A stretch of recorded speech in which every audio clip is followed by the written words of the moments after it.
Hello, and welcome to Confessions of a Terrible Leader, where real leaders share the raw truth about the lessons they learned the hard way, so you don't have to. Join our host, Layci Nelson, founder of Transcend Leadership Collective and former terrible leader. Every leader can become worthy of being followed if they are willing to put in the work. On this podcast, we share the messy stories and behind-the-scenes reality of what the work actually entails. We welcome you to this community of revolutionary leaders who believe honest communication, healthy conflict, and building cultures of acceptance, respect, and trust are not only possible, but non-negotiable for cultivating world-class teams.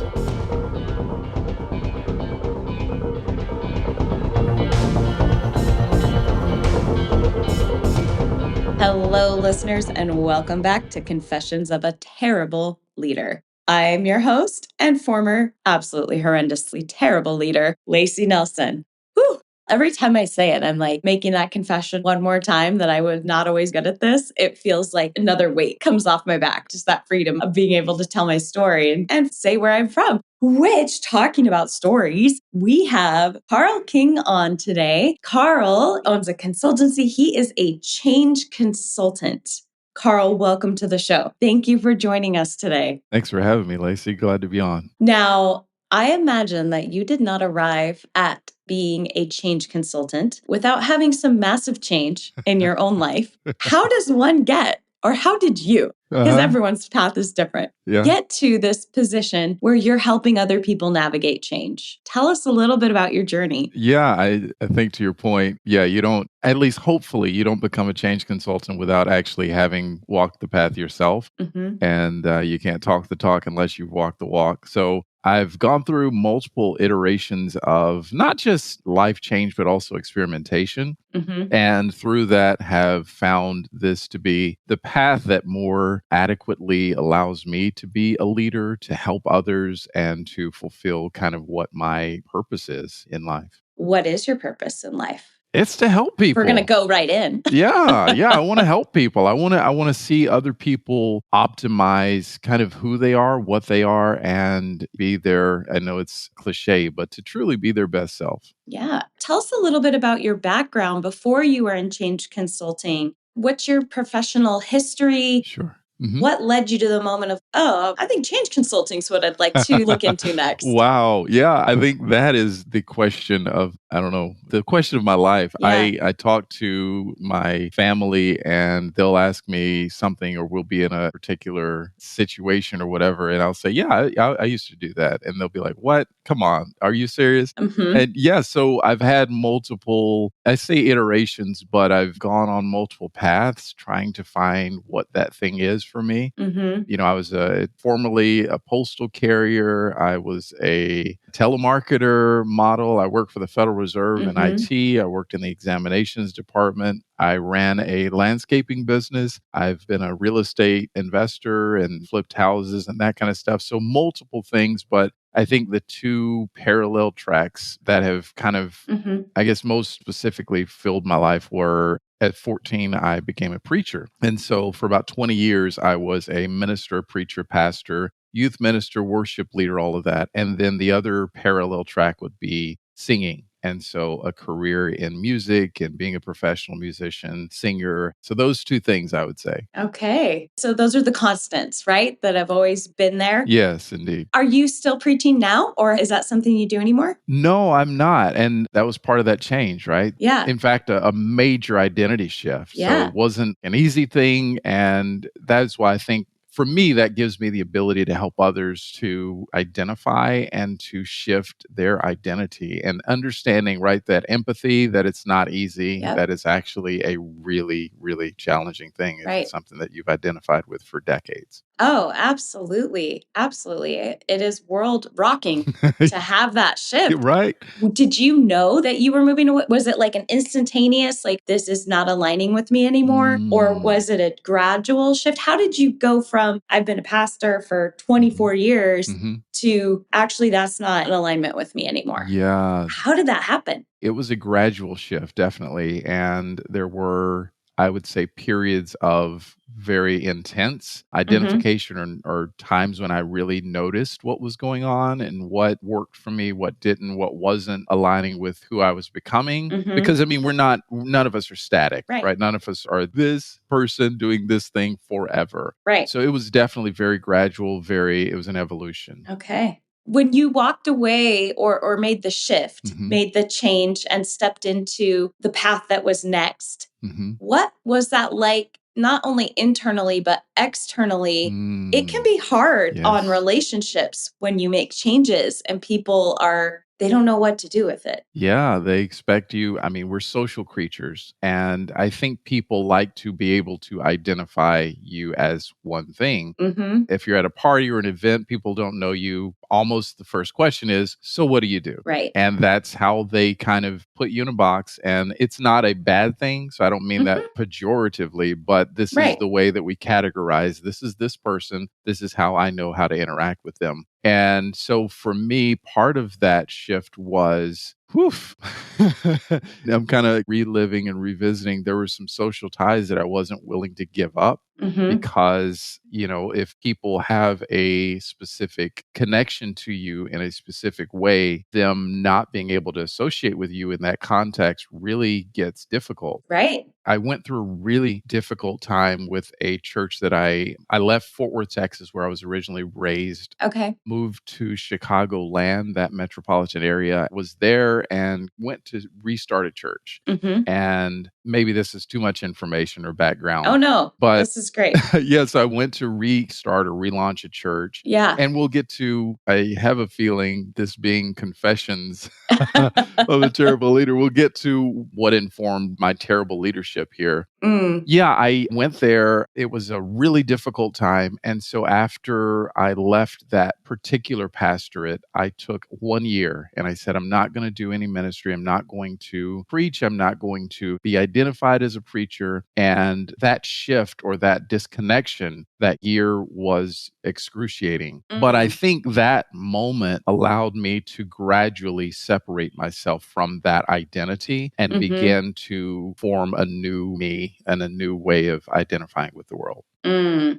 Was it excruciating because you just felt untethered? You weren't anchored? Was that the part that was, I'm making a leap, but I want to No, check it's in with okay. you? Yeah, yeah. I think, yeah, being untethered from, because I mean, that becomes your reality, right? That becomes Mm-hmm. your touchstone. If everything else fails, I'll always be this or I'll always have this. Right. And when you don't have that, when I didn't have a congregation to speak to, I think because part of what my identity has always been is writing and speaking. And so it wasn't being a minister necessarily, but because I was a minister, I was constantly having to produce either sermons Mm-hmm. or write or speak and deliver this stuff to congregations. And so it took a while to separate, okay, I like to write Yeah. and I like to speak from I am a minister. Does Yes. that make sense? Absolutely. Absolutely. When we are working with our clients, Hmm. we often are leaders that are all over the map as far as like size of organization. We work with people running everything from 9-figure organizations to someone that's still in the rarely the upper six, but they're just figuring it Hmm. out, right? So Hmm. when we're Yeah. talking to that demographic, we always say, what are your core values and what's your sense of purpose? And we ask them to look back through their life for those common threads so that it allows them the flexibility to shift the way it's being expressed. So, what I'm hearing in you is that your common thread is I am a communicator. I write, I communicate, and I do it with the intention of pouring into people so they can have a more enriched and liberated life. Yes. Is that true? Oh, that's absolutely. It Okay. feels spot on. Yes, definitely. And so seeing that thread Hmm. through your life, the vehicle with which you delivered that has changed. But that sense, that deep sense of, okay, this is what I have essentially Hmm. been put here for. This Yeah. is what feels like breathing air to me. This is something I Hmm. can't help but do. Sure. That has been consistent. Yes. And uncovering that, man, that is rough. Yeah. Most of us don't figure that out without some significant bumps and pain. Absolutely.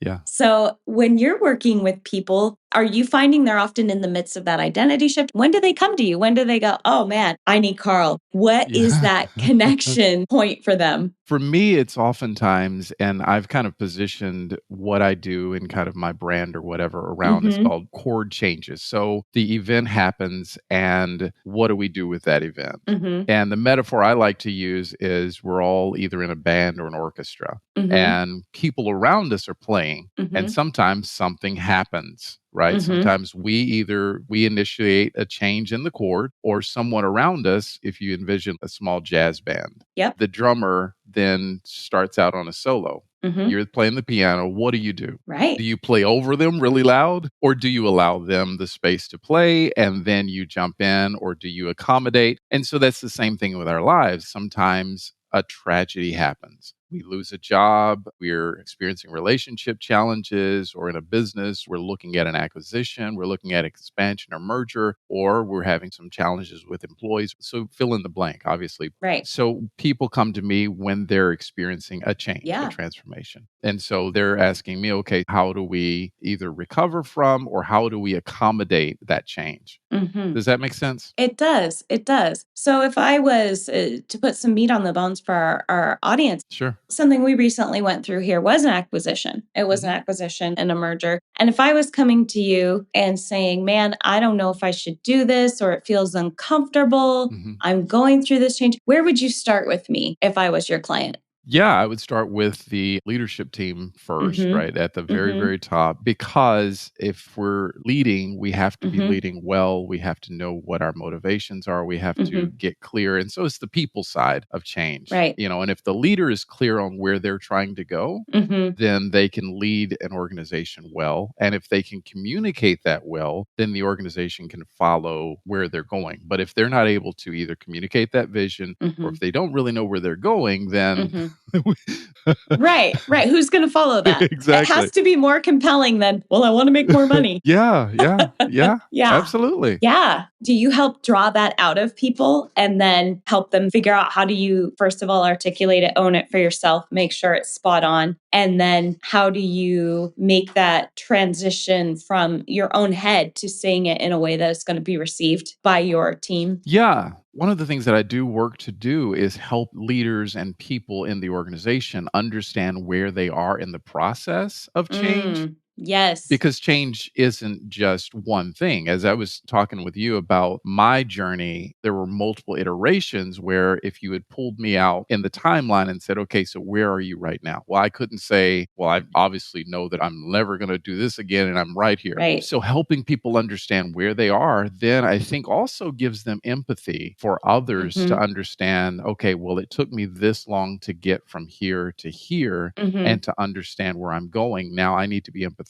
to my team or my leadership team or my employees Yep. to help them along. Absolutely. Absolutely. And I would imagine it also helps to solve that anchoring issue. Not solve it, but it is a new tether point when you're feeling like you're just floating in space and you don't have the meaning making happening by having at least a point in the timeline. Like, okay, there's a structure here. There's some sort of structure here that I am following or at least a part of. And that can be so helpful Mhm. during times of change, even just to know where you're at. Like, let's put a pin in the map. Let's just start here. Yes, absolutely. And I didn't really used to think that change was measurable. I Mm. thought that change was really Hmm. kind of something that you couldn't put a pin in and say, this is where I am. Yeah. That there wasn't a method Hmm. for understanding what change is, Hmm. how it happens, and where we are in the process. Hmm.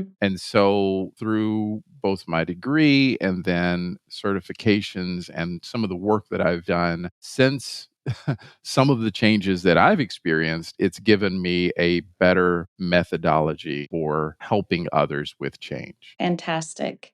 Oh my goodness. Well, I have a feeling that your confession that we Hmm. invited you on to share today Uh-huh. is going to be a good one. So, Carl, if Yes. you're ready, Yes. would you step into the confessional Yes. and tell us what is one of your big mistakes that you're willing to share in Yeah. your leadership journey? The confession that I will share is that I have not been a good communicator. And I'll give you some for instances, Yes. just two, I guess. One is in trying to lead a church and pastor a church well. I have made a lot of assumptions that people knew what I was thinking and where I was going. And as a result, there's been a lot of frustration, a lot of anger, and a lot of, I think, unnecessary complications that have come from me making assumptions that people think just like I do. Right.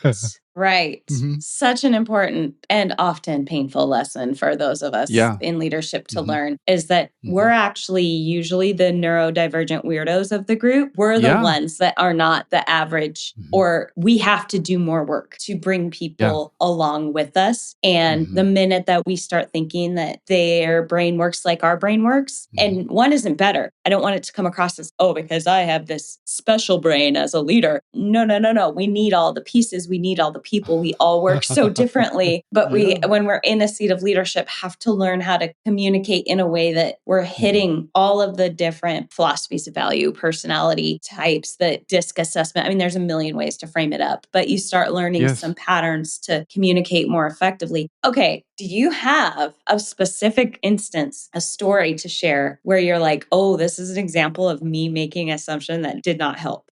Yeah, so when I was pastoring, I had the assumption that everyone felt the same way about why we were at that church and what we were doing at the church. And so when I agreed to come, I was under the assumption from just like one conversation with the previous pastor that they had about 52 people in the congregation and that we were going to come in and my family, we were leaving everything in Fort Worth and picking up and moving. This probably sounds completely unrealistic and unwise, but when I came into town, I had left my family in Fort Worth and I was just going to come in and start fresh on that Sunday. And I come in and there are about 8 people, and that was the congregation. Oh, wow.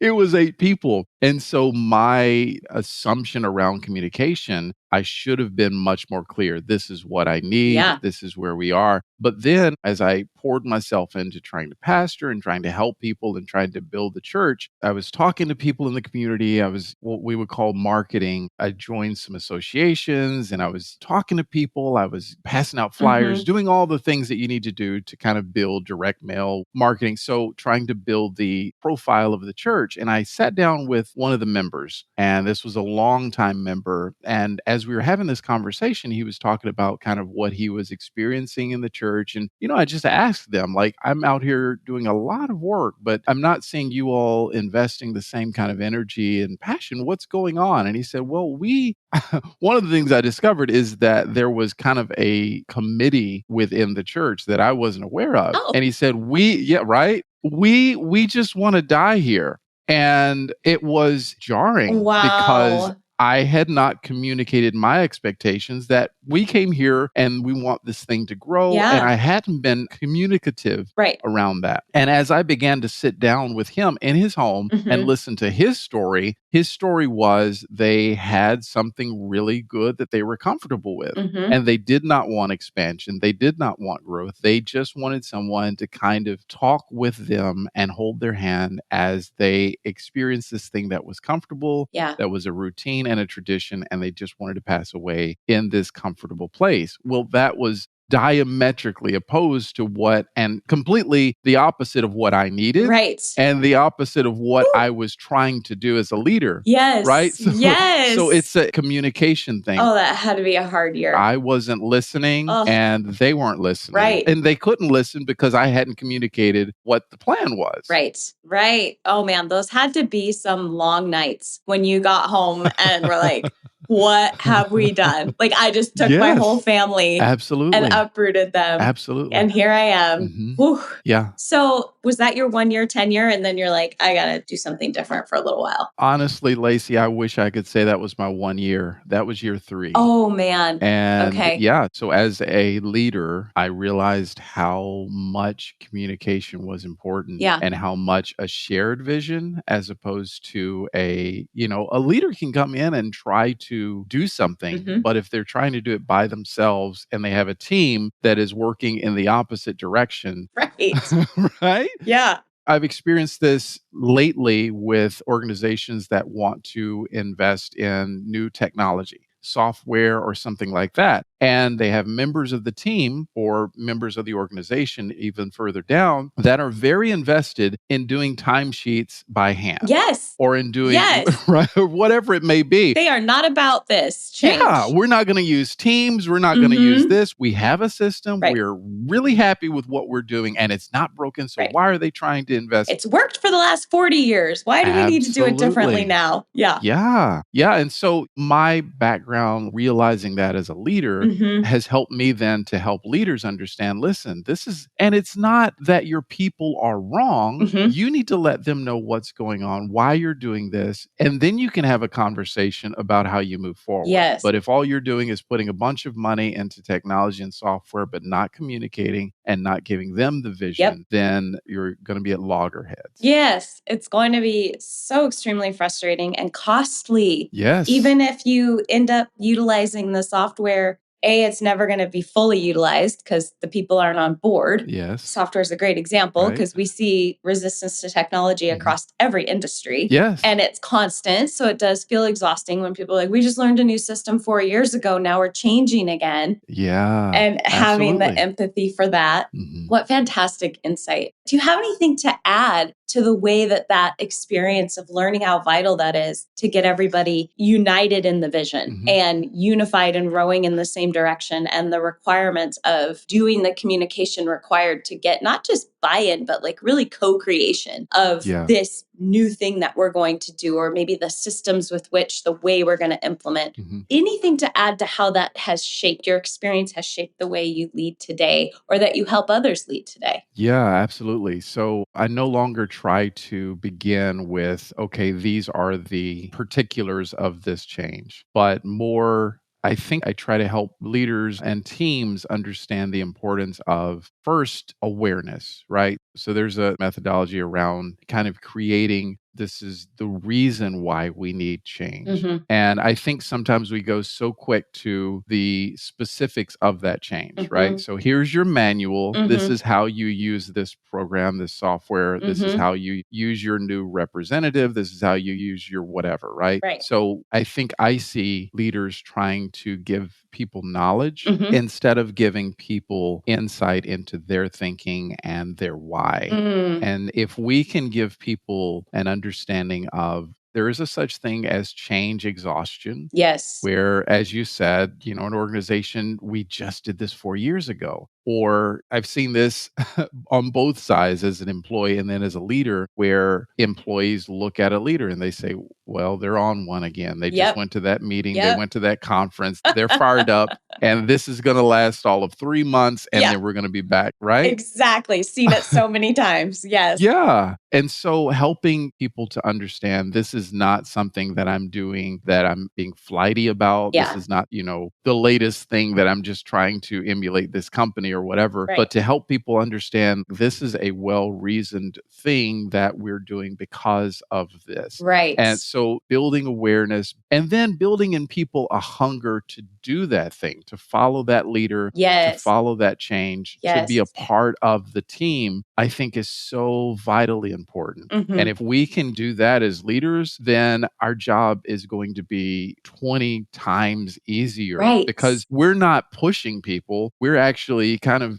on some level just kind of saying, okay, so let's slow it down. Yeah. I know you want this and we all want this together. Let's find the best way to do this and move forward. So as you said, it's co-creating and it's not a leader dragging people like a Yes. horse to water. And I really appreciate how you said when we're the leaders, we often show up at the action stage, but really we already went through the other phases. So when I think about implementing change, there's a million models, but I like thinking about the very first is, like you said, there's awareness. Okay, what we're doing isn't working. We're aware. And then acceptance of like, we have to actually do something different. Yes. And then action. And so the time from awareness to acceptance is usually the longest window. And then once you hit the acceptance to action can be literally hours or days. It can be really fast. Like now it's time to move. But you're so right. What happens is we already went through all of that, but we go in and we're at the action phase and we're fired up and we don't give our people any space to go through the other phases to be ready to take action. We just expect them to be cogs when they feel like they're cogs in a machine or like they are mushrooms. Have you heard that one? No, I haven't. What is that? Feed you full of poop and keep you in the dark. Oh, wow. Oh my gosh. I'm going to use that. Do it. I hope you don't mind. Yes. So they don't want to be cogs in the machine. They don't want to be mushrooms. But when we just come in and drop things on them and it's like dropped through the floor and it came out of nowhere and then we get impatient because they're not ready to move. We're the ones being ridiculous. Yeah, you're right. Yeah, I've heard that as seagull leadership. Right. You fly in, poop over everybody, and then fly out again. And they're left to clean up. Right? Yeah. Just so much truth and getting people ready they're excited to get on that journey. They're packing their suitcase. We got to give them time to know what to put in the suitcase, to go buy a suitcase, to understand if they're going to need sunblock or a park up. So understanding that it really is the go slow to go fast. So it is. When we start at that action phase, it feels fast in the moment and like, oh, we're productive, we're doing. But then you look at it like the long game. If you're playing chess, you're actually going to spend so much more time cleaning up all the messes and the relational messes. And you're probably going to have some people that actually walk that were key players. If you haven't brought them along in the process.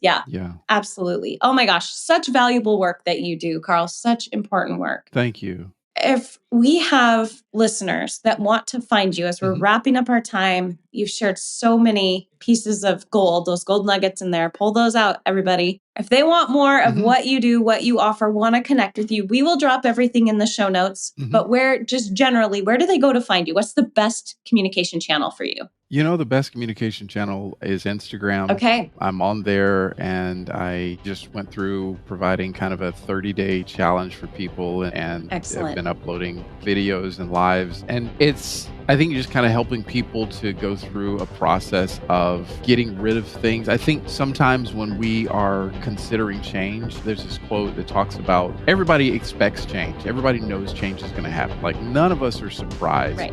But it's the transitions that are the most crucial and the danger points. Yes. And so helping people to minimize the distractions and minimize the potential pitfalls when they're in a period of transition is something that I feel like I'm uniquely qualified to help with. So they can find me on Instagram, Carl E. King, and if they want to look me up online, it's mycorechange.com. Okay. Well, we will drop all of that in the show notes. Thank you so much for your time today. Thank you for leaping into this conversation. Thank you for your vulnerability. Absolutely. We know we ask those personal things and we just get right in there, and your willingness to share with me, a stranger, until 35 minutes ago. I just really, really appreciate that so much. And you've got so much to offer. Everyone, go find Carl, follow him on Instagram, make that connection. I know I certainly am. And until next time, listeners, go manage like a leader.